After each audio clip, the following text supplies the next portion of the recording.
So look at Anthony Ryder from South Lyon, Michigan, recently selected as the Lions 2020 Fan of the Year. He has a passion about sports broadcasting. With the 112th selection in the 2021 NFL Draft, the Detroit Lions select Amon-Ra St. Brown, wide receiver, USC. One pride, baby! Yeah!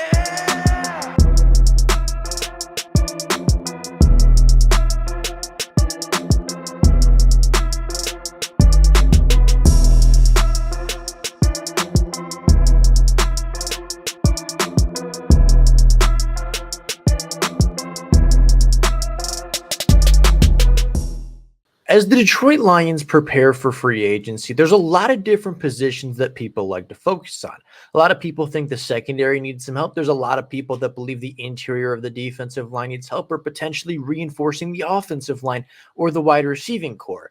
But I think one of the biggest needs this offseason is going to be the edge rushing position. Across from Aiden Hutchinson, the Lions didn't have very much. They had Julian Okwara, who was third on the team in sacks behind Aleem McNeil and Aiden Hutchinson with 3 sacks. Then a couple spots down from there, you had Romeo Okwara with 1 sack and Charles Harris with half a sack.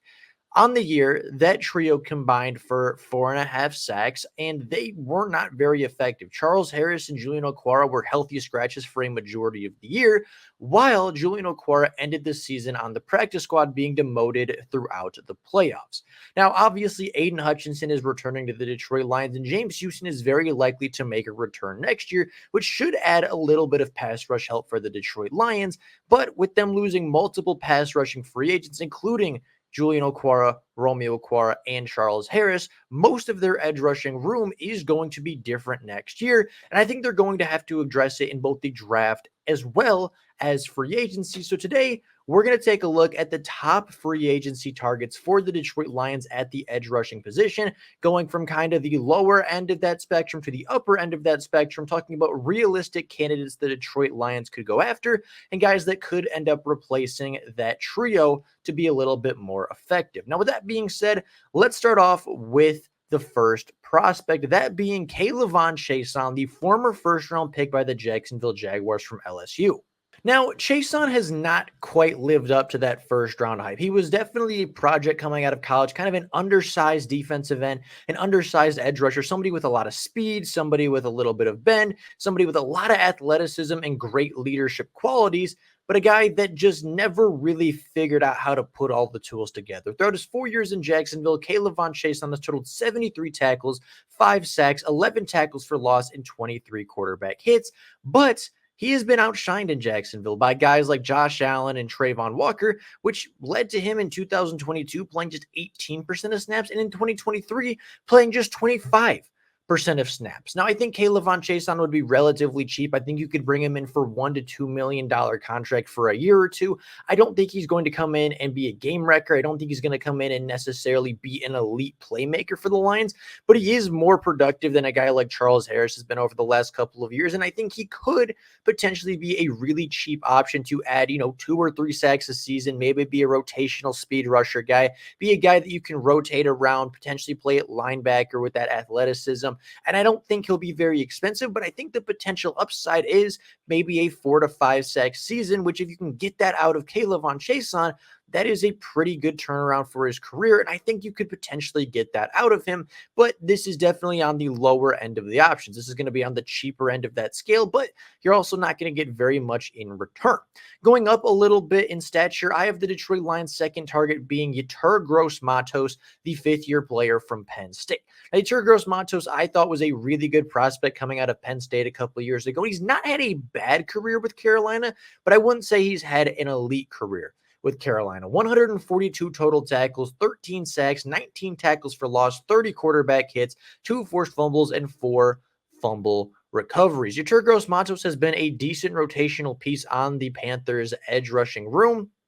But again, much like Chaisson, really hasn't lived up to that second round hype. He's somebody that I think could very much replace the Romeo Okwara kind of aspect of this team and kind of a bigger guy, somebody that can support the run game a little better, somebody that can get pressure and get around the edge and get to the quarterback. But again, not going to be your 10, 15 sack type of guy, going to be a player that's going to get you 4.5, 5.5, maybe 6 sacks a season. But for the price tag of $3 to $4 million, I think those 5 to 6 sacks could be really important. And again, looking back at last year with Julian and Romeo combining for 4 sacks as a duo, if you consign Yetur Gross-Matos, he gets 4.5, 5 sacks for a fraction of what those two are going to cost together. I think it could be a really good move for the Detroit Lions. Again, a cheaper move for more of a Robin, more of a specialty pass rusher, more of a rotational guy on the edge. But I still think Yetur Gross-Matos could come in, be given a little bit more snaps, be given a little bit more playing time, and I think he could be just as effective, if not more effective, than John Kaminsky on the edge, than Romeo Okwara on the edge, than Charles Harris on the edge. And even though it wouldn't be a massive upgrade to a Brian Burns or a Josh Allen or something of that caliber, I do think Yetur could come in for a cheap contract and be pretty productive in Detroit. Now, getting into the two upper echelon players, these are not going to be the elite guys. I'm not here to talk about Josh Allen. I'm not here to talk about Brian Burns because everybody knows about those players, right? I'm here to talk about some of the guys that are flying under the radar and guys that might not be the biggest names, might not be the first up, but guys that likely aren't going to be re-signed by their team and could come in and be productive. Now, the third player I have to talk about today is going to be AJ Epenesa, the fifth-year player out of Iowa. Now, AJ Epenesa was a really good prospect, in my opinion. He was somebody I wanted the Lions to draft in the second round, somebody that is 6'6", a really good run defender, has some decent pass rushing qualities, but really hasn't been given a whole lot of opportunity in Buffalo. AJ Epenesa is more of that pure edge rusher on the side of Aiden Hutchinson or a Nick Bosa, more so than kind of the hybrid linebacker role of a Micah Parsons or a James Houston. Throughout his career, AJ Epenesa has totaled 64 tackles for the Bills, 15.5 sacks, 19 tackles for loss, and 33 quarterback hits, despite not playing more than 41% of defensive snaps in any of his first 4 years in Buffalo. I think he has some potential. I think he has some nice tools. I think he'll be relatively cheap. And although I wouldn't give him a 3 or 4 year contract, I wouldn't give him a major deal. If you bring him in for 2 seasons, maybe 3 seasons on the high end for $4 to $5 million a season, maybe even up that to $6 million, I think he could be a really good player next to Aiden Hutchinson. I think he would be an upgrade over John Kaminsky. I think he'd be an upgrade over Charles Harris and Romeo Okwara, like everybody else on this list. But I think AJ Epenesa has a little bit more proven production than Yetur Gross-Matos, is a little bit bigger, kind of fits the scheme a little bit better than Yetur Gross-Matos. And I think he could come in and be the starting edge rusher, starting defensive end alongside Aiden Hutchinson and give the Lions a little bit of a boost in the pass rushing department. Do I think he's going to come in and be elite? Not necessarily, but I do think he can come in and be a really good edge rusher too, be a really good Robin to Aiden Hutchinson's Batman. And I think a defensive line of AJ Epenesa, and then on the interior you have Josh Paschal and Aleem McNeil, and on the other edge is Aiden Hutchinson. I think that group would be able to finish. I think that it would be a pretty good upgrade on the other side of Aiden Hutchinson. And for a group that led the NFL in pressures last year, I think AJ Epenesa could be a missing piece to put everything together and start being at top of the NFL in sacks. I think bringing him in, working with Terrell Williams would be a really good opportunity for Epenesa. I think he still has some room to grow as a player. And even though, again, he's not going to be an elite pass rusher, you could bring him in, and I think he would elevate the rest of the team. I think the rest of the team could elevate AJ Epenesa. But the number one player that I think the Lions should target this year at the edge rushing position, in free agency at the very least, is going to be Dorance Armstrong from Dallas. Now, Dorance Armstrong is a player that I had not even heard of before doing some research for this video. Taking a look at the top free agents, Dorance Armstrong is not necessarily named among the top free agents, despite the fact that he has 8.5 sacks in 2022 and 7.5 sacks in 2023. And he did that despite not playing more than 50% of defensive snaps for Dallas over the last 2 seasons. Now, in his career, Dorance Armstrong has 23.5 career sacks with 23 tackles for loss and 48 quarterback hits. And again, he's done that despite playing less than 50% of snaps, despite being, out-snapped by Micah Parsons, despite being out-snapped by DeMarcus Lawrence, despite not being the star on the Dallas defense. He has been kind of a quiet contributor for a while. And I think with the big money they have to pay Parsons pretty soon, I think with the big money they are paying DeMarcus Lawrence right now with the big money they're paying a lot of their players on the defense, Dorance Armstrong very well could be a casualty, very well could slip through the cracks. And he's not a guy that the media really talks about. He's not a guy that a lot of fans really talk about, but he is a player that has been really, really productive over the last 2 years. And I think if you give him a more expanded role on another really good defensive line, you could have a guy that gets you 8, 9, 10 sacks a season alongside Aiden Hutchinson. And I don't know if he'd be that expensive. I think he'd probably cost less than $10 million a year. And I think he'd be far more productive than the other players on this list. Now, again, the price tag could get up there. Obviously, he can market himself and say, hey, I have, 15, 16 sacks over the last 2 years. I'm somebody that has been really effective despite having very limited snaps.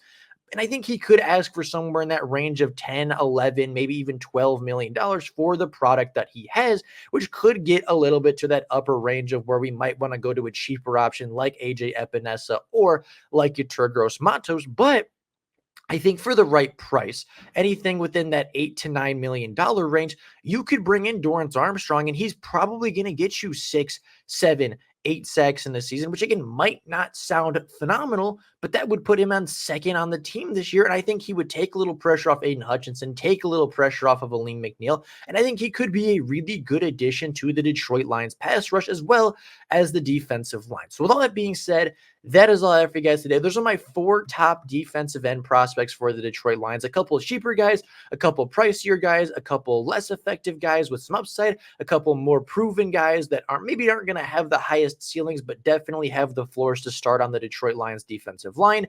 I think there's some options out there for Brad Holmes. I think the draft is going to be big for the Lions this year for edge rusher, but I also think they could attack it in free agency again with them losing a couple guys. Really, the only edge rushers on the roster going into next year at this point are Aiden Hutchinson, projectedly James Houston, and John Kaminsky, even though he kind of plays inside and outside, and Josh Pascal, again, being kind of an interior guy more than an exterior guy.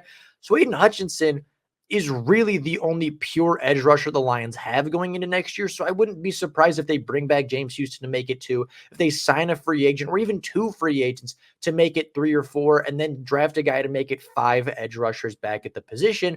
So I wouldn't be surprised if the Lions go with maybe even Dorance Armstrong and AJ Epinesa, or AJ Epinesa and Yetur Gross-Matos, if they double up in free agency, if they try to get a couple guys in the room and try to replace some of the talent that they are potentially losing. But with all that being said, that is all for you guys today. Let me know your top free agent targets down in the comments below. I'm sure there's going to be people saying the Lions need to make a splash. They need to go get Brian Burns. They need to go get Josh Allen, or they need to trade for Max Crosby. But with that being the case, I just don't see it being very realistic. I think the Lions are losing a lot of free agents this year. They have a lot of decisions to make in re-signing. I think after re-signings, they're not going to have, $30, $40 million to spend. They're going to be more closer to that $20 million, which I think leaves you with a smaller free agency class and looking for value more so than namesakes. But with all that being said, that's all I got for you guys today. That's how I think the Lions will attack. That's the cards I have for the Lions right now. If you have anybody else to add to that list, please let me know in the comments down below. Comment your favorite edge rusher in the class.